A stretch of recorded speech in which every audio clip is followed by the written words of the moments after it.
Jonathan Schoop of the Detroit Tigers in 2022 had his worst offensive season of his career. In 10 years, 9 of which are full seasons, Schoop has put together some really great offensive seasons, and some particularly not so great ones. Schoop's calling card back when he was on the Orioles was for his immense power at the second base position. Another thing that Orioles fans, including myself, always enjoyed while watching him play was his cannon for an arm. Anytime there was a ground ball in the infield and a runner on first, you felt extremely confident that the double play was going to be turned, even if the ball wasn't hit particularly hard.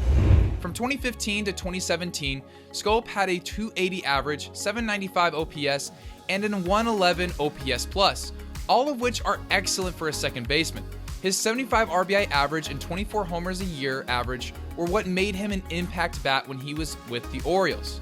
Him, paired up with Manny Machado, Adam Jones, Nick Markakis, among others, was such a fun lineup to watch. Jonathan Schoop had his best defensive season in Baltimore during the 2016 season, where he posted 13 outs above average. 2017 was Jonathan Schoop's career year, as he made his first and only All-Star team, and he finished 12th in MVP voting. He put up career highs in nearly every category, as he hit 32 homers, 105 RBIs, had a .293 average, an .841 OPS, and a .124 OPS plus. His defense was great as well, as he posted 6 outs above average. After this remarkable season, it looked like Schoop would have many more great seasons to come as an Oriole. But as you may already know, Schoop's Baltimore Orioles days were cut short as the Orioles had a fire sale in 2018, when they went on to lose 115 games that year, which equates to winning less than 3 games out of every 10. In any event, Schoop was then traded to the Brewers for a bag of peanuts and Cracker Jacks, and went on to struggle mightily with the Brewers, posting a 53 OPS plus in 46 games. The league average OPS plus in Major League Baseball is 100, so Schoop was practically half as valuable as league average. No bueno. After that nightmare of a 2018 season, he went on to sign with the Tigers and put up a respectable 2019 campaign. He hit 23 homers and put up a slightly above average OPS plus at 102. Not a bad season, especially for a guy who put up a solid defensive season, posting 4 outs above average and putting up 15 defensive runs saved, although I'm not really a fan of the DRS stat, so take that number with a grain of salt.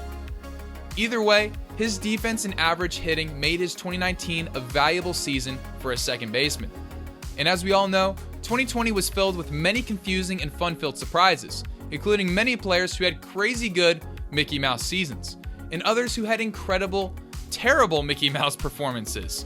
The common theme is that you have to take this year with a grain of salt. But for argument's sake, let's at least discuss Schoop's 2020 season. He posted the second best OPS plus for his career at 116 and nearly got to an 800 OPS, while well exceeding his career batting average at 278. And had 1 more out above average in a shortened season than he did in the entirety of the previous season. Even though it was a season of the Mickey Mouse variety, Jonathan Schoop definitely exceeded expectations and put together a very solid season for his new team at the time, the Detroit Tigers. 2021 from the WAR stat perspective was identical to his season with the Twins from 2 years prior. Schoop put up a 2.1 Fangraphs WAR in both 2019 and 2021, although he took 2 different paths in order to get to that number. In 2019, he mainly was reliant on his defense, although he was solid enough with the bat to keep up an above-average play style on both offense and defense. In 2021, Schoop had about as average of a defensive season as you can have, putting up 1 out above average and recording 0 DRS. He actually ranked in the negatives in terms of his defensive stat on Fangraphs, so it could even be argued that he was a below-average defender for 2021. In terms of his offense, he was just what the Tigers needed. A steady veteran presence in the lineup that could drive in runs and get on base. Schoop in 2021 posted a 107 WRC+, which is a ballpark and era-adjusted offensive stat. The reason I bring a runs created stat into the picture is to show his value to that 2021 Tigers team that needed veteran presence. Schoop's career WRC+ is 95, and the 107 he posted in 2021 was the best number he'd been able to muster since 2017, his career year. The surface level stats were also very solid this year. 22 home runs, 84 RBIs, which is the second highest total of his career, as well as getting 173 hits, also the second highest total of his career. Overall, 2021 went so well that before the season ended, the Tigers decided they wanted to keep Schoop around. and handed him a 2-year extension with opt-outs built in, for a total of $15 million, an equal $7.5 million across 2 seasons. Going into 2022, the Tigers felt that they had a legitimate chance to compete for the first time since their 2014 season, when they lost in the first round to the Orioles. How about that for a full circle moment? After 7 consecutive years of missing the playoffs, the Tigers had the means, both financially and in terms of prospect capital, to at least get above a .500 record, which they hadn't been able to do since 2016. With players like Tariq Skubal, Jonathan Schoop, Akil Baddoo, Eric Haas, Riley Green, Eduardo Rodriguez, Gregory Soto, and top prospect Spencer Torkelson waiting in the wings for a call-up, it looked like a promising 2022 campaign. However, that's not how things turned out. The Tigers finished 4th in the AL Central this past season and posted a 66-96 record, good for a .407 win percentage. And for Jonathan Schoop, yeah, he didn't do so hot himself. Well, I should be specific. Offensively, no good. Defensively, don't worry, we'll get there. Jonathan Schoop had his worst season of his career, even worse than his abysmal rookie campaign.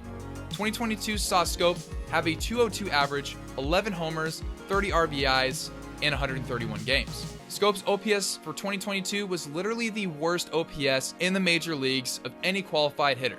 His OPS was lower than Cody Bellinger, Jorge Mateo, Trent Grisham, and Miles Straw. Wow. All things considered, Schoop finishing the year with a 1.5 F4 is nothing short of miraculous.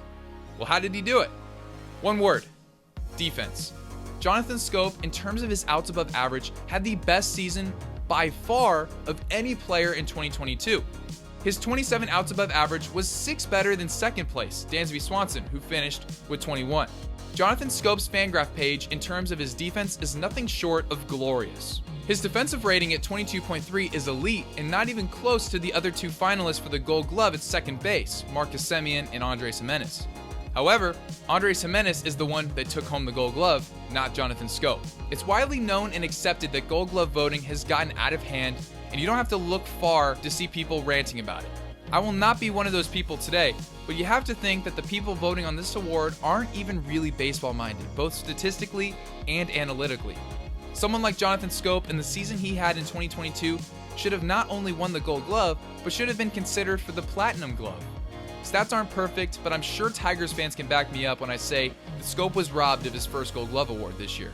It goes without saying that 2022 was indeed an anomaly. Let me know in the comments section down below if you knew how good of a defender Jonathan Schoop was this year. Thank you all for watching, and I'll see you guys in the next video. Later.